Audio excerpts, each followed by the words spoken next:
சபரிமலை ஐயப்பன் கோவிலில் அனைத்து வயது பெண்களும் வழிபட அனுமதித்த தீர்ப்பை எதிர்த்த மறு ஆய்வு மனுக்கள் உச்சநீதிமன்றத்தில் இன்று விசாரணைக்கு வருகின்றன. உச்சநீதிமன்ற தலைமை நீதிபதி சூரியகாந்த் தலைமையிலான அமர்வில் இந்த மனுக்கள் விசாரணைக்கு பட்டியலிடப்பட்டுள்ளன. டெல்லியில் AI மாநாட்டை இன்று பிரதமர் மோடி தொடங்கி வைக்க உள்ளார். மத்திய தகவல் தொழில்நுட்ப அமைச்சகம் நடத்தும் மாநாட்டில் ஐநா பொதுச் செயலாளர் ஆண்டனியோ குட்டரஸ் உள்ளிட்ட தலைவர்கள் பங்கேற்கின்றனர்.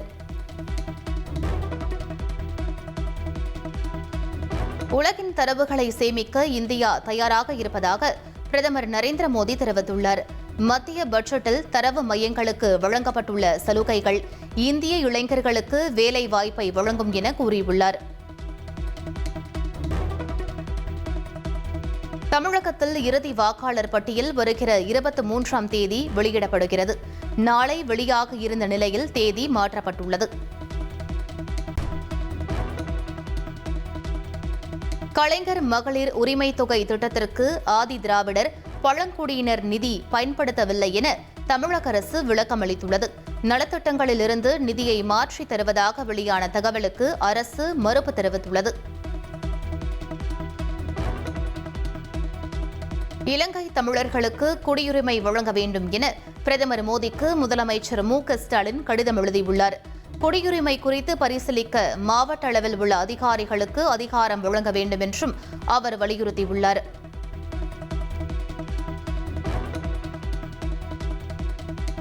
சத்தியமங்கலம் சுற்றுப்பயணத்தில் பேசிய அதிமுக பொதுச் செயலாளர் EPS முதலமைச்சருடன் ஒரே மேடையில் விவாதிக்க தயார் என சவால் விடுத்துள்ளார்.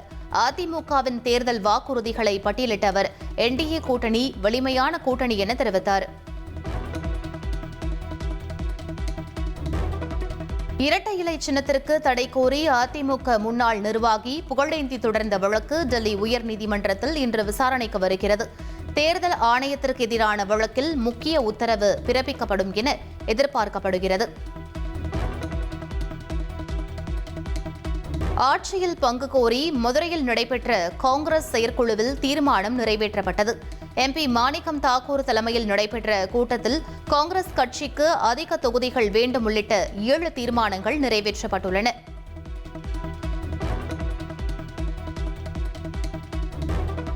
ஆட்சியில் பங்கு தராவிட்டால் விஜயுடன் கூட்டணி சென்று விடுவோம் என காங்கிரஸ் செயற்குழு கூட்டத்தில் நிர்வாகிகள் பேசியது சலசலப்பை ஏற்படுத்தியிருக்கிறது.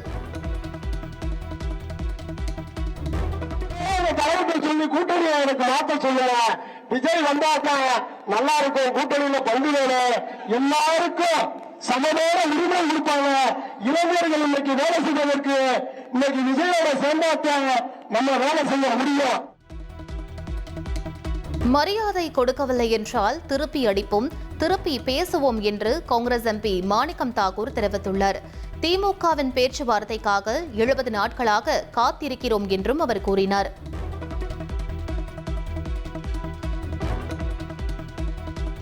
மகளிர் உரிமை தொகை மட்டுமே தேர்தலில் வெற்றியை உறுதிப்படுத்தும் என நம்புவது மூட நம்பிக்கை என காங்கிரஸ் நிர்வாகி பிரவீன் சக்கரவர்த்தி தெரிவித்துள்ளார். இதேபோன்ற திட்டங்கள் அறிவிக்கப்பட்ட 9 மாநிலங்களில் 5 மாநிலங்களில் ஆட்சியில் இருந்த கட்சி தோல்வியடைந்ததாகவும் கூறியுள்ளார்.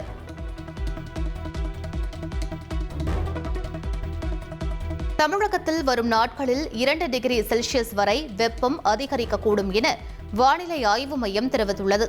தமிழகத்தில் வருகிற 19ஆம் தேதி வரை வறண்ட வானிலை நிலவும் என்றும் தெரிவிக்கப்பட்டுள்ளது.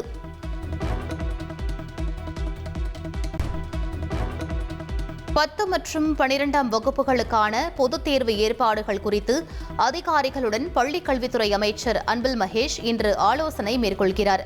அறிவிக்கப்பட்ட கால அட்டவணையின்படி தேர்வுகளை நடத்துவது மற்றும் தேர்வு மையங்களில் செய்யப்பட வேண்டிய வசதிகள் குறித்து விவாதிக்கப்பட உள்ளது. நாடு முழுவதும் உள்ள சிவாலயங்களில் மகா சிவராத்திரி விழா கோலாகலமாக நடைபெற்றது. புவனேஸ்வரில் உள்ள புகழ்பெற்ற லிங்கராஜ் கோவிலில் மகா தீபம் ஏற்றப்பட்டு சிறப்பு பூஜைகள் நடைபெற்றன.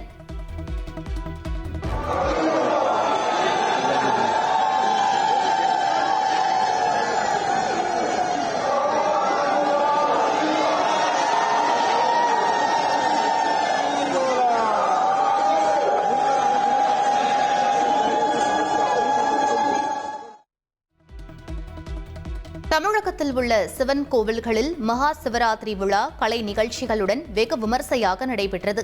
திருவண்ணாமலை அண்ணாமலையார் கோவில், தஞ்சை பெரிய கோவில் உள்ளிட்ட பல்வேறு சிவாலயங்களில் நடைபெற்ற சிறப்பு பூஜையில் பல்லாயிரக்கணக்கான பக்தர்கள் பங்கேற்று வழிபாடு செய்தனர்.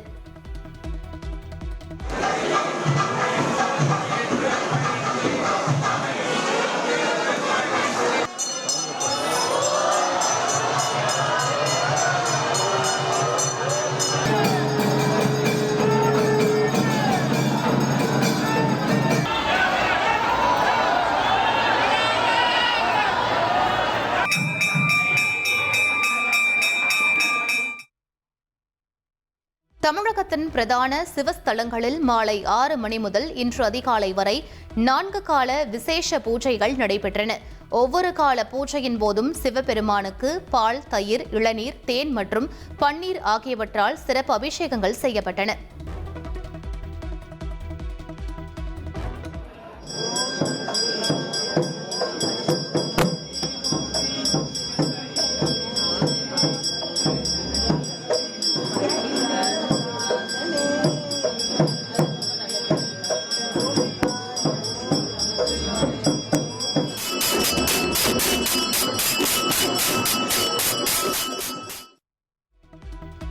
கோவையில் உள்ள ஈஷா யோகா மையத்தில் மகா சிவராத்திரி விழா இரவு தொடங்கி இன்று அதிகாலை வரை சிறப்பாக நடைபெற்றது. அரசியல் தலைவர்கள், திரை பிரபலங்கள் உட்பட லட்சக்கணக்கான பக்தர்கள் தூங்காமல் விழித்திருந்து தியானத்தில் மூழ்கினர். மகா சிவராத்திரியை ஒட்டி ஈஷா மையத்தில் விடிய விடிய இசை மற்றும் நடன நிகழ்ச்சிகள் அரங்கேற்றப்பட்டன. பிரபல பின்னணி பாடகர்களின் பக்தி பாடல்கள், ஆப்பிரிக்கா மற்றும் பிற நாட்டு இசைக்கலைஞர்களின் கச்சேரியும் நடைபெற்றது. அமெரிக்காவின் ஹவாய் தீவில் உள்ள கிலாயுயா எரிமலை மீண்டும் கடும் சீற்றத்துடன் வெடிக்கத் தொடங்கியுள்ளது. 1000 அடிக்கும் மேல் தீக்குழம்புகள் வெளியேறிய காட்சிகள் வெளியாகியுள்ளன. சிவகார்த்திகேயன் நடிக்கும் 26வது படத்தின் ஃபர்ஸ்ட் லுக் இன்று மாலை வெளியிடப்படுகிறது. மாலை 5:02 மணிக்கு வெளியாகும் என தயாரிப்பு நிறுவனம் அறிவித்துள்ள நிலையில் எதிர்பார்ப்பு எழுந்துள்ளது. காரைக்காலில் பொதுக்கூட்ட பணி முடிந்த பின்னர் வெடிகுண்டு சோதனை பிரிவு வாகனம் மோதி ஒருவர் பலியானது பரபரப்பை ஏற்படுத்தியுள்ளது. காரைக்காலில் மத்திய உள்துறை அமைச்சர் அமித்ஷா பல்வேறு நிகழ்ச்சிகள் மற்றும் பொதுக்கூட்டத்தில் பங்கேற்றார். இதில் தமிழகத்தைச் சேர்ந்த போலீசார், துணை ராணுவப் படை என 1500க்கும் மேற்பட்டோர் பாதுகாப்பு பணியில் ஈடுபட்டனர். இந்நிலையில் திருவாரூரில் இருந்து வந்த வெடிகுண்டு சோதனை பிரிவு வாகனம் பொதுக்கூட்டம் முடிந்து திரும்பி செல்லும் போது ஒருவர் மீது மோதி விபத்திற்குள்ளானது. இதில் படுகாயமடைந்த நபரை மருத்துவமனைக்கு கொண்டு செல்ல முயன்றபோது அவர் பரிதாபமாக உயிரிழந்தார். இதுகுறித்து போலீசார் வழக்கு பதிவு செய்து விசாரணை நடத்துவதுடன் விபத்து ஏற்படுத்திய வாகனத்தையும் பறிமுதல் செய்துள்ளனர். கேரள மாநிலம் குருவாயூரில் கோவில் திருவிழாவில் திடீரென யானை ஆவேசம் அடைந்ததால் பக்தர்கள் அச்சமடைந்தனர். குருவாயூர் கோட்டப்பாடி சிறைக்கல் பகவதி அம்மன் கோவில் திருவிழாவிற்காக வந்திருந்த யானையை பாகன் அங்குசத்தால் குத்தியதால் கோபமடைந்த யானை பாகனை தாக்கியது. மற்றொரு பாகன் வாளை பிடித்து தொங்கியதால் மேலும் ஆவேசமடைந்த யானை சப்தமாக பிளறியது. இதனால் அந்த யானையை தனிமைப்படுத்தி பாகன்கள் சமாதானப்படுத்தினர்.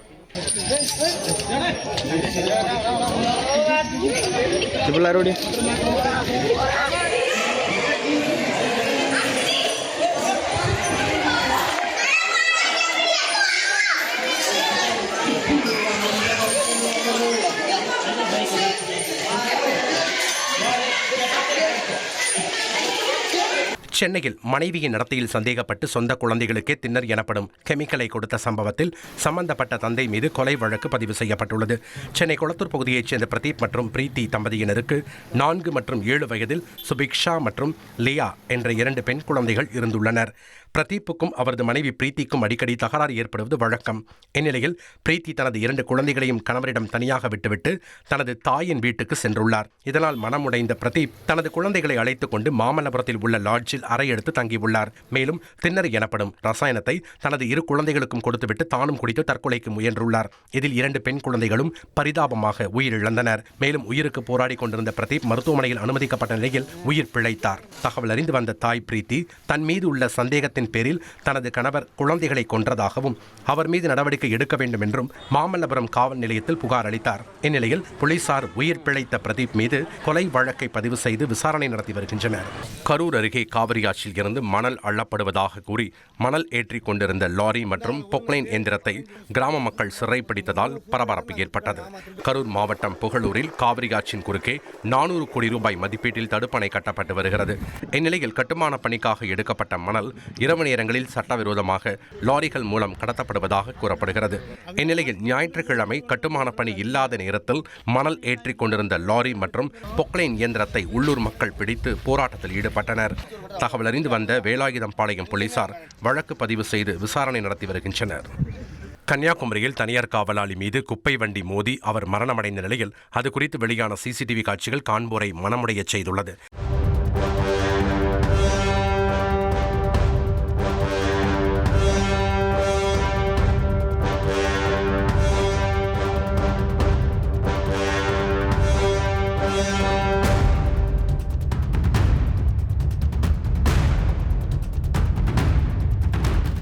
குளச்சல் பகுதியில் உள்ள தனியார் திருமண மண்டபத்தில் காவலாளியாக பணிபுரிந்த கபீர் மண்டபத்தில் உள்ள குப்பைகளை எடுத்துச் செல்ல வந்த குப்பை வண்டி மோதி படுகாயமடைந்தார். ஆனால் டிரைவர் தூய்மை பணியாளர்கள் போன்றோர் எதுவும் நடக்காதது போல குப்பைகளை எடுத்துவிட்டு அங்கிருந்து சென்றுள்ளனர். வலியில் துடித்த முதியவர் வீட்டிற்கு தகவல் அளிக்க அவர்கள் உடனடியாக மருத்துவமனைக்கு அழைத்துச் சென்றனர். ஆனால் அவர் தீவிர சிகிச்சை பலனின்றி பரிதாபமாக உயிரிழந்தார்.